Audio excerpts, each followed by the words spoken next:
We're back with the next episode with Alex. So this time I want to take the time for you to tell the audience how exactly you went about in getting your own business, because we know that there's a lot of different services out there available for people with albinism and people with visual impairments, and you are one of the people who utilize those tools and those resources to be able to own your own business. Please tell us all about that, how to get started, so that someone else who's watching this with albinism or with visual impairment can do what you did. Well, it all started with my commission for the blind.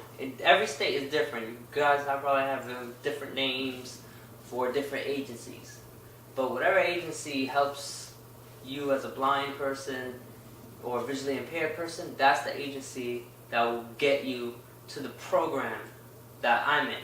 In New York, we call it the Business Enterprise Program.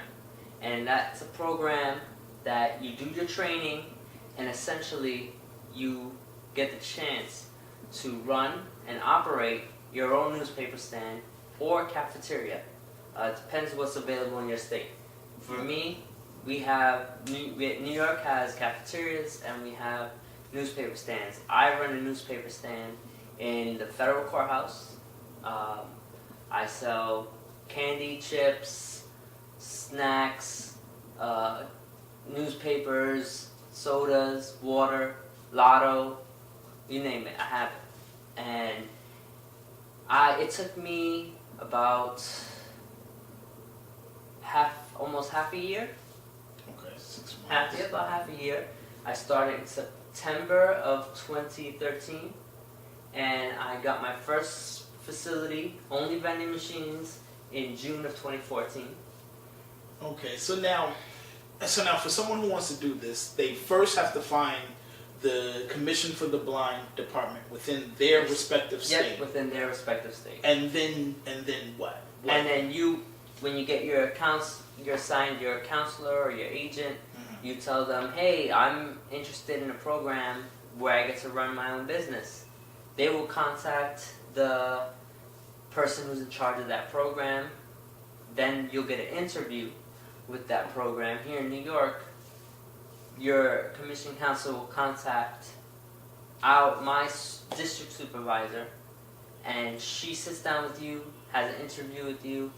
You go through a background check. Oh, okay. So it's like a legit thing, because they want a legit job. Sure, yeah. It's not just a here you go. Yeah, right away. it's you got to go through a process. They want to make sure that someone's coming in knows how to handle money, knows how to be responsible. Because if you're not responsible with your own money, how are you going to be responsible with money you're getting for your business? Right. So you go through that process. Once you get approved, you're then put into the training. Now, a lot of states have this training. It's called the Hadley program, and essentially it's online courses. So you take these online courses. There's no length to it. It depends on you as a person. Okay.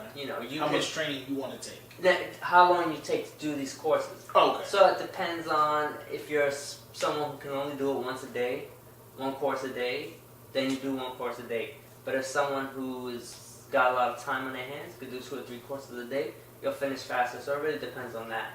And then once you finish that course, you're put into kind of an internship.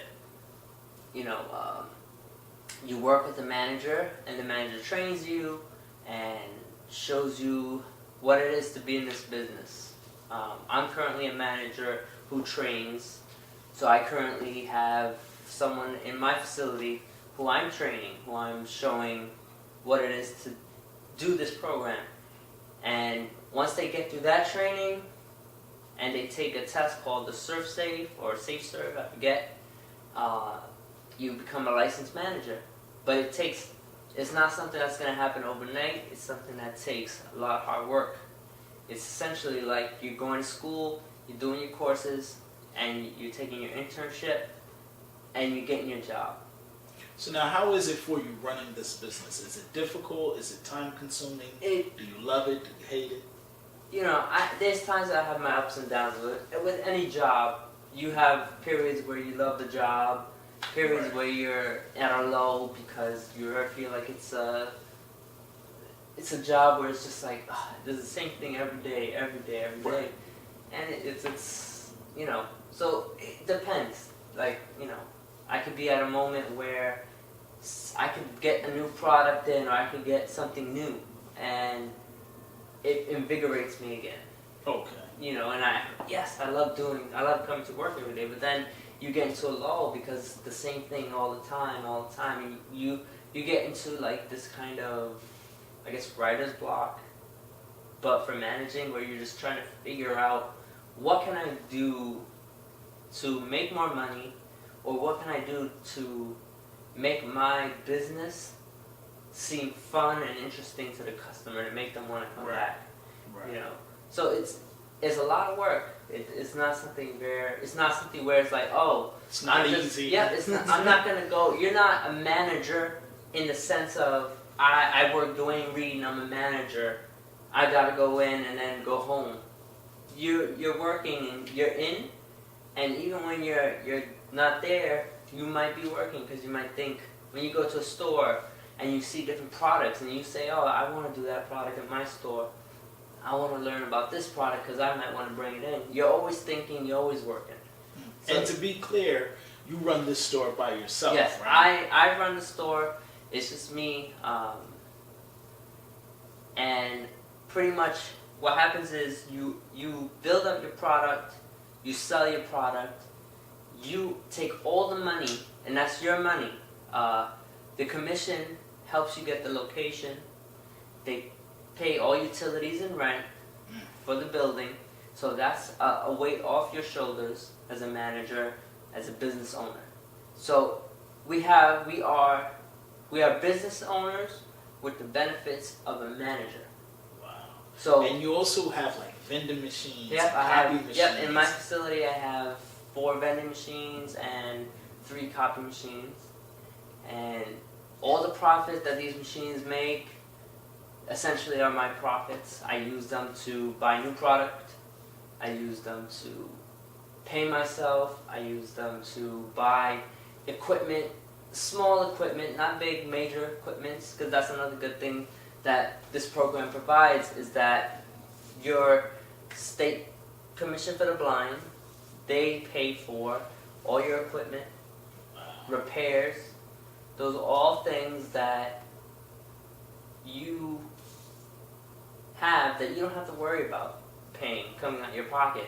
But like I said, it's still a hard job. It's not easy. It takes a lot of work because if you just think you're going to go in, work 9 to 5 and go home, your business isn't going to do well. It's not. All right, so let everyone know what's the name of your store, where can they find that store, and what hours do they operate? I don't think they're going to want to come to my store. Why not? Security. They're not going to want to strip just to get to my store. Well, still, for our New York viewers, they might say, hey, I'm going to come by his store.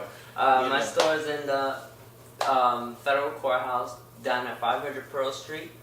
I'm located in the lobby, and my store name is AKA Snack Shop. And that's it. All right, so then lastly, do you have any social medias where people can friend request you, reach out to you? I don't know, I guess. No? Maybe we'll just put it down somewhere in the bottom of the video. I don't remember off the top of my head. Oh, you don't remember his own? Then it ain't that important. You don't got a friend request. No. All right, thanks a lot, No man. problem, man. No problem. Great show, man. All right. All right, that's it.